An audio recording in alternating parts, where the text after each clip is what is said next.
ಜಗತ್ತಿಗೆ ಬೆಳಕು ಕೊಡುವಂತ ಕಾರ್ಯ ಮಾಡಿದ ವಿಜ್ಞಾನಿಯಾಗಿ ಹೋದ ಥಾಮಸ್ ಅಲ್ವಾ ಎಡಿಸನ್. ಥಾಮಸ್ ಅಲ್ವಾ ಎಡಿಸನ್ ಅಂತಕ್ಕಂಥ ಒಬ್ಬ ವಿಜ್ಞಾನಿ, ಈ ಜಗತ್ತಿಗೆ ಬೆಳಕ ಬಲ್ಬವನ್ನ ಕಂಡು ಹಿಡ್ತಕ್ಕಂಥ ಮಹಾವಿಜ್ಞಾನಿ.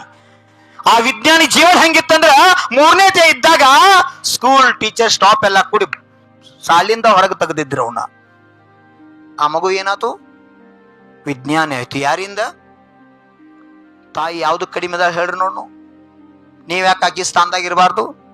ಸರ್ ಹೇಳ್ರಿ ಮಾತಿರ್ತಿಲ್ಲ ಬಹು ಬಿತ್ತ ಯವ್ವ ನಮ್ ಸರ್ ಹೇಳಾರ ನಮ್ ಹುಡುಗನ್ ತಲಿ ಹತ್ತಂಗಿಲ್ಲತ್ತ, ಜಗದಾಗಿಲ್ದ ದೇವ್ರ ಮಾಡ್ನಿ, ಡಾಕ್ಟರ್ ಕಡೆ ಹಾದ್ನಿ, ನನ್ನ ಮಗಂದು ಕರೆನ ಸುಳ್ಳು? ವಿಚಾರ ಮಾಡ್ರಿ.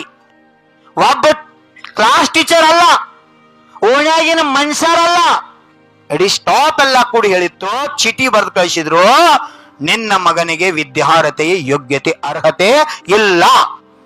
ಜನ್ಮ ಕೊಟ್ಟಂತ ತಾಯಿ ಎಂತ ಅರ್ಹತೆಯ ಮಗುವಿನ ತುಂಬಿಳಂದ್ರ ಆ ವ್ಯಕ್ತಿಯನ್ನು ಇವತ್ತು ಜಗತ್ತು ಕೊಂಡಾಡ್ತದ.